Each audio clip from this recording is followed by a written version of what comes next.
성도 여러분, 안녕하세요. 오늘 또 함께 잠시 기도로 또 하나님께 나아가고 또 말씀과 기도로 하루를 시작하게 되어서 너무나 감사드립니다. 오늘 저희가 함께 볼 말씀은 시편 41편 전체 내용인데 3절까지만 한번 읽어보도록 하겠습니다. 제가 한번 읽겠습니다. 가난한 자를 보살피는 자에게 복이 있으며 재앙의 날에 여호와께서 그를 건지시리로다. 여호와께서 그를 지키사 살게 하시리니 그가 이 세상에서 복을 받을 것이라. 주여 그를 그 원수들의 뜻에 맡기지 마소서.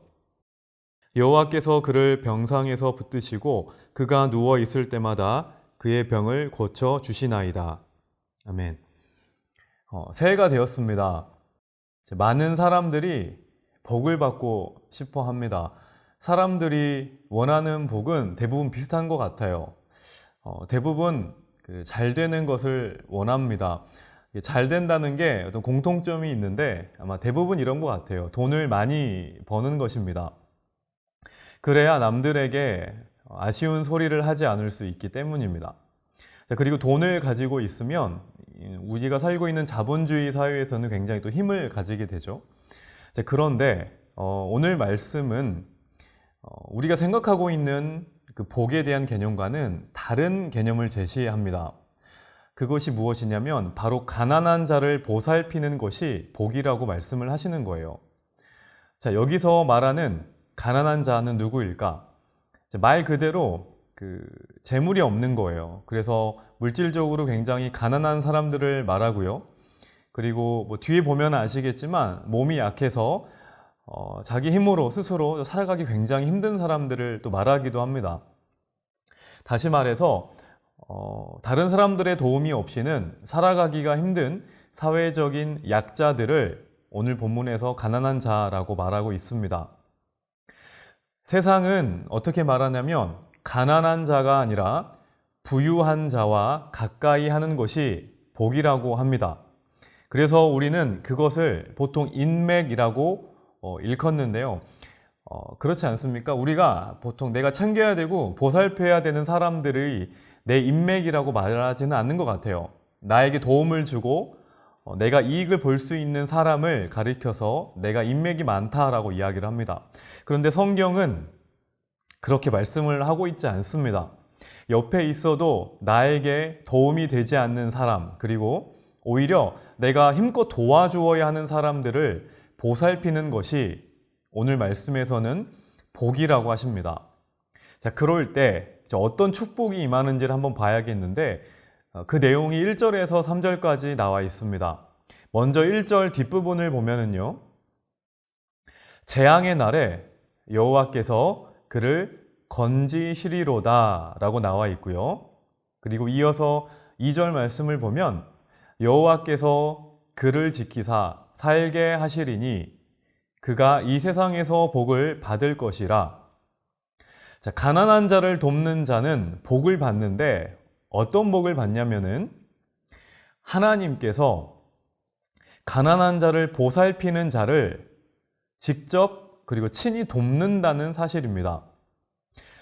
가난한 자에게는 자기에게 도움을 베풀어 준 사람에게 똑같이 보답할 능력이 없습니다. 그런데 놀라운 사실이 뭐냐면 가난한 사람은 자신에게 도움을 준 사람에게 아무것도 해주지 못해요. 그런데 누가 도우시냐면 가난한 사람이 그 사람을 도우는 게 아니라 하나님께서 직접 그 사람을 돕는다고 말씀하십니다. 하나님께서 어떤 사람이 가난한 사람들을 위해서 섬기고 봉사하고 수고하는 그 모습들을 바라보시는 거예요. 그 모습을 바라보시면서 때가 되었을 때 그 사람을 재앙에서 건지시기도 하고, 그리고 또 때가 되었을 때 그 사람이 베풀어 주었던 모든 것을 직접 채워주신다고 오늘 본문에서는 말하고 있습니다. 한번 저희가 3절도 보면은요. 병상에서 그를 붙드시고 누워 있을 때마다 병을 고쳐주신다라고도 기록되어 있습니다. 자, 병이 들었을 때 몸이 아프다는 얘기잖아요. 누가 위로하고 누가 붙드신다라고 말을 하냐면 하나님께서 직접 그 사람을 위로하시고 그의 병을 낫게 해주신다고 말하고 있습니다.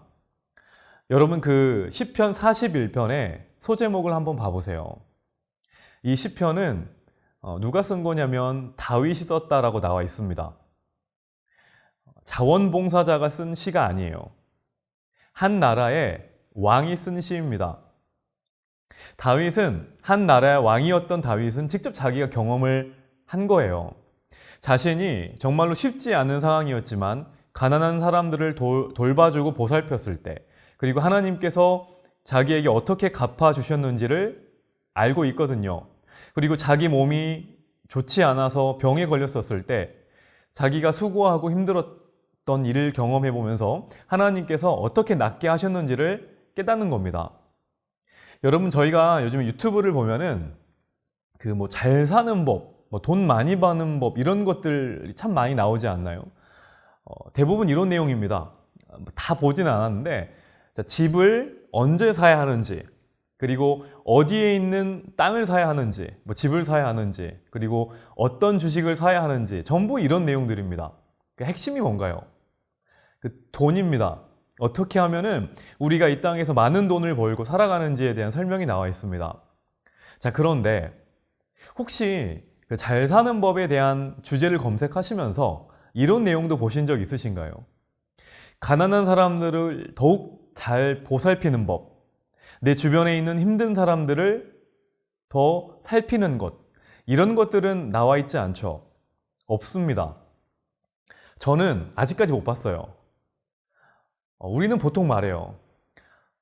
지금 나 살기 너무 힘든데, 지금 너무 힘든 상황인데 어떻게 다른 사람들을 돌봅니까?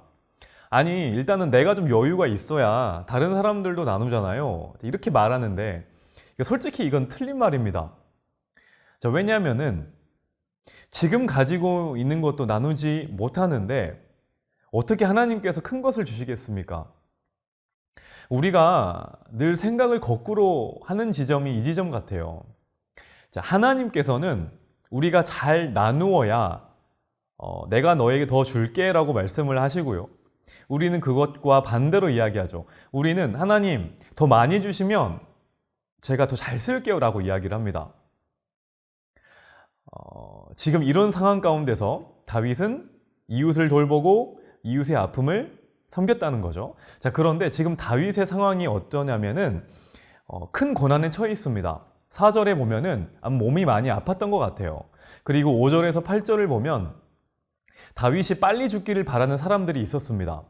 그 중에는 9절 내용인데 내가 신뢰하여 내 떡을 나눠 먹던 나의 가까운 친구도 있었습니다. 그 친구라고는 되어 있지만 이 단어는 가까운 친척이라고도 해석이 가능한데요. 아무튼 정말로 가까웠던 사람을 의미하는 거예요. 정말로 믿었고 너무나 가까웠던 친구조차도 자기를 배반한 겁니다. 우리가 이럴 때가 있죠. 나에게 가장 큰 상처를 주는 사람이 있는데 이 사람은 멀리 있지 않습니다. 가까이에 있어요. 가족이나 친구, 자녀들에게 상처를 많이 받죠. 내가 싫어하는 사람이 아닙니다. 상처는 그래서 늘 믿고 아끼는 사람에게서 받는 것 같아요. 자, 그래서 배신이 아픈 이유가 이겁니다. 나는 아직 믿고 있는데, 사랑하고 있는데 그 사람이 나를 떠나가니까, 상처를 주니까 아픈 거죠. 여러분, 다윗은 우리가 알고 있다시피 정말로 존경받는 왕입니다. 겸손한 사람이에요. 그런데 다윗은 정말로 많은 배신을 당합니다. 자, 예수님도 마찬가지인데요. 특히 오늘 본문 9절 말씀은 요한복음 13장 18절에서 예수님이 자기 자신을 가룟 유다에게 적용한 본문입니다. 그 믿었던 사람들에게 배신당한 자리에서 다윗이 어떻게 하냐면 10절 같이 합니다. 그러하오나 주 여호와여 하나님을 찾아요. 그리고 나서 한 가지 사실을 깨닫습니다. 그게 11절에서 12절 내용인데 그게 뭐냐면 바로 원수가 결코 자기를 이기지 못한다는 사실입니다. 아직 상황은 하나도 안 바뀌었어요. 몸은 여전히 아프고요. 자기가 죽기를 바라는 원수들도 여전히 있습니다. 고난이 사라진 게 아니에요. 자, 그런데 다윗이 알게 된 게 있습니다. 그게 뭐냐면 11절 하나님이 자기를 기뻐하시는 줄 알았습니다. 그리고 12절 자기를 온전한 중에 붙드시고 영원히 주 앞에 세우시는 분이 하나님이심을 알았던 거예요. 자, 누가 붙드시냐면 내가 하나님을 붙드는 게 아니라 하나님입니다. 하나님이 나를 붙드세요. 내가 주 앞에 나를 세우는 게 아니라 하나님이 나를 직접 세우시는 겁니다. 다윗이 이것을 깨달은 거예요. 자, 이 말은 마귀가 우리를 넘어지게 하려고 애를 쓰지만 하나님이 우리를 딱 붙들고 계시고 주님 앞에 세우신다는 말입니다. 사랑하는 성도 여러분, 우리 삶에도 이럴 때가 분명히 있습니다. 말씀대로 바르게 살려고 애를 써요. 그리고 가난한 사람들을 돕고 섬깁니다. 그런데 몸도 아프고 다른 사람들에게 버림받고 또 여러 가지 말로 상처를 받을 때가 분명히 있어요. 자, 그럴 때 오늘 말씀을 꼭 기억했으면 좋겠습니다. 우리는 세상의 복이 아니라 하나님의 복을 구하는 자녀입니다. 우리가 오히려 가난한 자들을 보살피다 보면 하나님이 우리의 필요를 직접 채워주세요. 그리고 아직 우리의 상황이 바뀌기도 전에 이미 이겼다는 것을 알도록 하나님께서 세워주실 겁니다. 세상의 복을 구하지 말고 하나님의 복을 구하는, 그래서 먼저 주님의 나라와 의를 구할 때 모든 것을 더하여 받는 주의 자녀가 되기를 주의 이름으로 간절히 축복합니다. 우리 함께 잠깐 기도하겠습니다. 사랑하는 하나님 아버지, 우리가 주님의 자녀로서 이 땅을 살아갈 때 자꾸 우리 눈앞에는 세상 사람들이 추구하는 그런 많은 물질의 축복을 원하게 됩니다. 그것들이 보입니다. 하지만 주님께서는 오늘 말씀을 통해서 가난한 자들을 보살피고 그들을 위해서 기도하는 것이 하나님이 말씀하시는 복을 받는 방법임을 알게 해주셨습니다.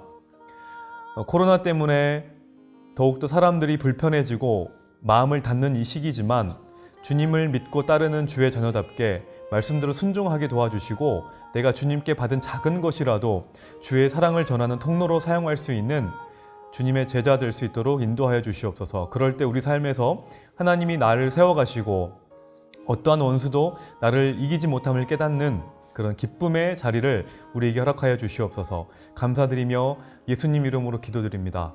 아멘.